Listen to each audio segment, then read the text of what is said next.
bleak story, but this is an affirmation of the human spirit. If you were looking for affirmative Gardner stories by Dozois, that is an interesting case. I've heard him make it before, and I can. There's a certain bleak integrity to that argument. But the story of his that most struck me, a story that shocked me by how good it was, and seemed to be in many ways uncharacteristic of him, also came very early in his career, 1971, was A Special Kind of Morning. God, I love that story. I believe it remains his finest story. It was a novella, maybe 15,000, 18,000 words long. It appeared in the first issue of Silverberg's New Dimensions. I believe it was the opening story. It was positioned so to get attention. It was nominated for awards, which it did not win. Back then, I thought awards were important and grieved. It is an unremittingly upbeat story, even though the narrator is actually something close to a street beggar. The story takes the form of a narrative. He has caught the attention of a young aristocrat. It's early morning. He's stumbling home from a night's dissipations. It begins with the words, listen, have you ever heard the one about the old man and the sea? Yeah, right. One of the great openings. It's a lovely opening. He tells a story. He catches the guy's attention. He gets a few coins for it. Decides rather than tell the story of the old man and the sea, he'll tell one of his own stories. And it turns out that decades in the past, he was instrumental in a violent revolution that overthrew a bad government. Not that there's any evidence of the present government in which he is a homeless man on the sidewalk is much better. But the story, it's a surpassingly strange story about where he has to explain that they would kill people by stabbing them to death, and what it means to stab someone to death, what it means to shoot someone, because any type of weaponry lower than high energy they ride bicycles, they use bicycles to because they don't they could not be detected. No one understood that low tech exists. And he ends by describing in great detail, in a manner that Horace Gold in the 1950s would have approved of as being the sort of thing that a science fiction magazine story should have, a story of a commando raid that brings down and destroys an enormous starship. And at the end of the story, the beggar has finished, the mendicant has finished his story, and says, well, it's morning, isn't it? It's a lovely story. It was a gleam of light in the unrelentingly bleak. I don't want to start using the same adverbs over and over again. But 4 months later, Orbit 11 or 12 was out, and by God, there is Machines from Living Grace or something.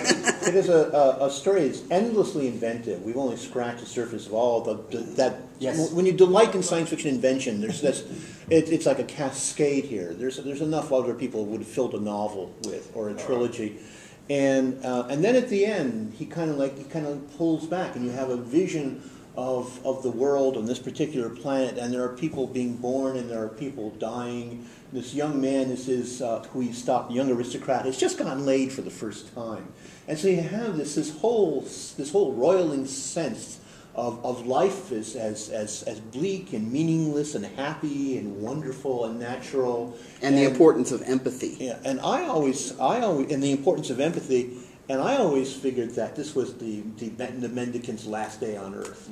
And Gardner, I asked him, and Gardner said no. And I think what it was is Gardner didn't feel that it needed to have that kind of schematic, life, death, getting laid. Just that life itself, that sense of it, which he achieved there, was sufficient. I recall now suddenly, across 40 years of often decaying memories, the next year, 71 or 72, I read in Locus, back before the internet, all my science fiction news came from Locus, that Gardner Dozois had sold a novel version of A Special Kind of Morning to Harper and Row. Which he never wrote. No such novelization ever appeared. This was, by the way, the days when to get a novella on the Nebula ballot meant someone would give you a contract to expand it into a novel.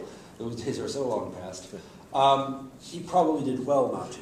although a subsequent novella he wrote a year or two later, Strangers, was expanded into novel form. And I think it worked well as a novel, and it wasn't too long a novel. I was going to mention Strangers because I think, now that's a tricky question, how bleak it is. Because on the one hand, yes, that's right. Because on the one hand, the humans are seen as people who destroyed their planet because we really don't seem to have much to, because our culture, we don't value culture. And on the other hand, you see the human going to a world where people do value culture, and he does something very stupid, but I never really found it bleak. It's really, to me, just a story about the value of culture. You know, it's the title comes from what's his name? Suzanne Takes You Down. Leonard Cohen, right? Comes from Leonard Cohen. A line. I told you when I came, I was a stranger. Mm-hmm. And it's really it's a large story. It's a small story. And the small story is about a man and a woman who fall in love and get married, and everything falls apart because they can't really communicate. They're literally aliens to each other. For one thing, they don't belong to the same species. And he doesn't understand certain aspects of her culture that are very important. And so they neither of them understand the other, and it ends up very badly. But it also ends up with hope for the next generation. Right. So I was there when that book was written, and what happened was that a slot opened up, and David Hartwell told Gardner they could offer him whatever was good money at that time for the novel. Well, yeah, $50, and a ham sandwich, something like that. He needed that ham sandwich. And he needed the ham sandwich. And he told him he could have that, but he had to turn it in something like 6 weeks. Wow. And Gardner never wrote anything else in 6 weeks, right? Never. And it was very painful. I remember that period. I used to drop by and visit them a lot. So I went by and I visited Susan, and we sat around and we talked for a while. And then Susan said, "Well, it's lunchtime. Let's go get Gardner." And then we went and we found Gardner, who was sitting in Washington Park with those yellow tablets, and he's there. Washington Square. Philadelphia. It's Washington Square Park, yes.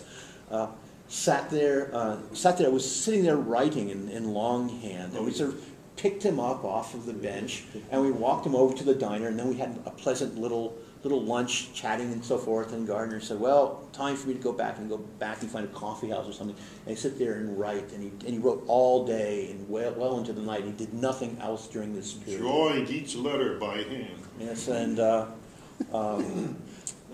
it was. Who typed his manuscripts? Did Gardner? Or no, Gardner's a good typist. It had to have been Gardner. I asked just because I know Silverberg said he remembers getting these manuscripts in. Unbelievably messy manuscripts. Well, yeah, he said it was incredible because the line of text wasn't even across. It went almost like a sine wave. It would go up and down. Yes. And he'd look at it and say, "What is this?" But he'd start reading it and found himself unable to put it down. At that time, Gardner was God's punishment to editors, or rather his typewriter was, because it did. The platen somehow went so it went up and down, and the lines would actually bump into each other occasionally. And Gardner had the really cheap paper, The onion skin. the onion skin, and because paper costs money, he didn't believe in margins. And the kind of manuscript that most editors would just reject without even reading it, right? And he had what I was convinced was his lucky ribbon, which should be given at birth, and he'd written everything on, because it was kind of gray and silvery type. But they were manuscripts look like Solzhenitsyn's. But they were wonderful stories. The editors would say, "I'm not going to." It's like he was an Davidson Apprentice or something. But you had to read it. I should mention about the dedication to